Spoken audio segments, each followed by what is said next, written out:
If you have a grandfather clock and is wondering whether you can oil it yourself, this video might help. I'll mention right up front that I was unable to remove the clock face. If you are able to remove it, that is usually the best way to properly clean and oil a grandfather clock. Because I was unable to, it was difficult to show every angle inside this clock. Still, I decided to upload the video because I think it's actually helpful to anybody that's curious about the process. In my case, I was able to remove the minute hand, but I could not get the hour hand off. I was putting a lot of pressure on that little part. So I decided to stop because I didn't want to risk damaging the clock. So in this video, I'll show you what I was able to do and explain the parts that I couldn't fully demonstrate. Even though I couldn't show every detail, I hope this gives you a helpful idea of how the process works. The video is not continuous flowing. It's done in sections because I was learning, never done this before, never seen it done before, so I was learning how to do it. So it is in sequences. If you got access to the sides or the back, you don't need to remove the clock face. You can still do a pretty good job at oiling your grandfather clock, but it's not as good as if you could remove the clock face and give it a real good oiling. Let's get to the video. It's time lube up, oil up this grandfather clock.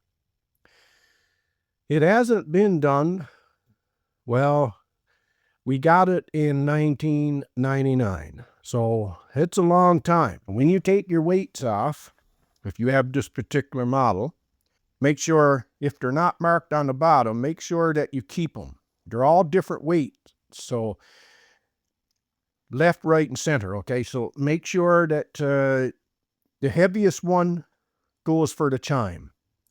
Whatever one, that's usually how it works. I can't figure out for the life of me how to get this out. So there's a, if I can show you, I can't use a tripod, so you got to kind of bear with me here. So I'll zoom in, but you got to take your side panels off. And in the pin, you're looking in the mirror right now, right? So if I turn you around, you can't really see it, but there's a pin in that post up there. There's 4 posts that keep this face on. Then underneath, there's 2 screws. I don't know if you can see it, but there's 2 screws keeping the mechanism. Okay?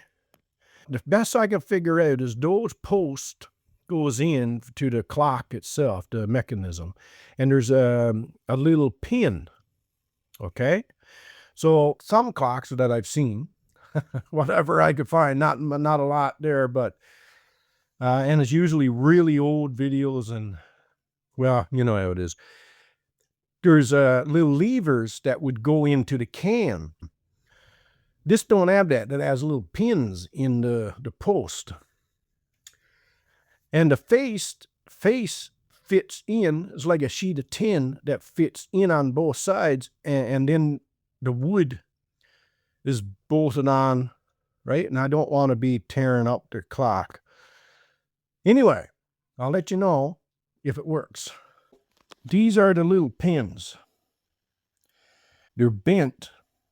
Must have happened. Maybe it's like that, or when we were moving 10 years ago.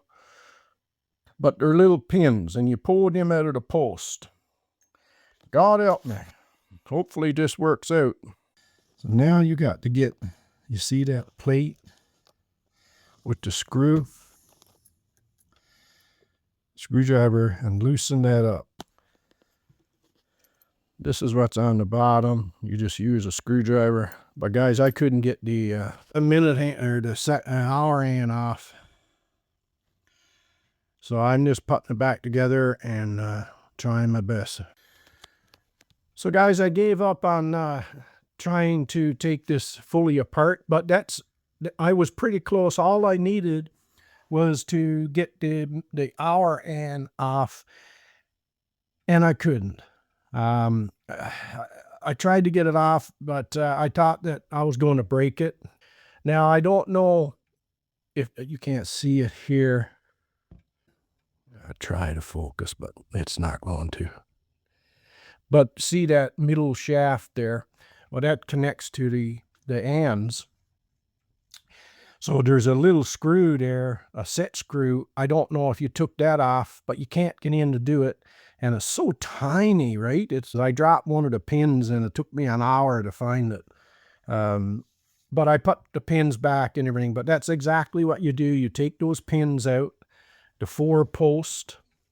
I'll be in the mirror here. There's 4 posts. One of them is right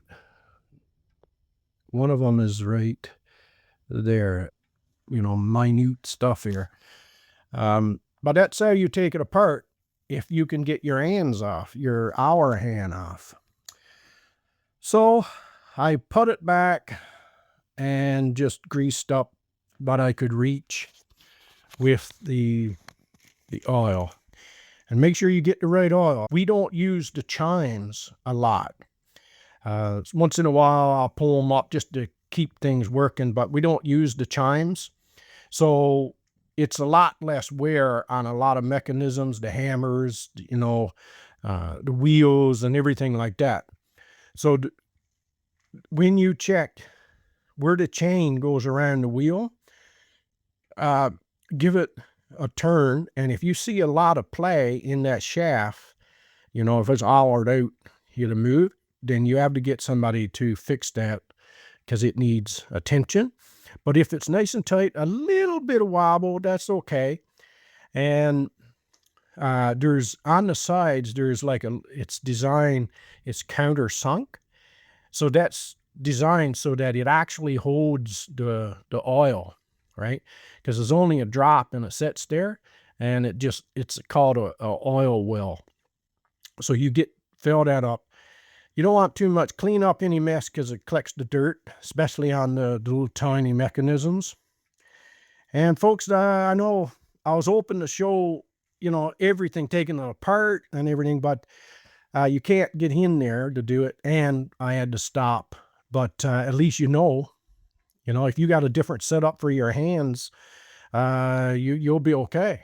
So guys, I know you can't see very well, but everywhere you see a pivot, everywhere you see a shaft, your hammers, like anywhere, I can't get my hand in there to show it, point to it, but this mechanism right up there, for the pendulum, do that as well. So everything you see, you just put a little dab of oil. Okay, I wish I could show you, but I can't get in there any more than this. But so guys, that's where we're going to leave this video. I think that there's enough information there that it can help somebody if they're deciding to oil their grandfather clock. I did warn you in the beginning that it's going to be a little disjointed. I know there's enough information there that can help you decide. Those grandfather clocks, they're not cheap, as you know. So don't go forcing nothing. You don't want to damage all these millions of little tiny gadgets.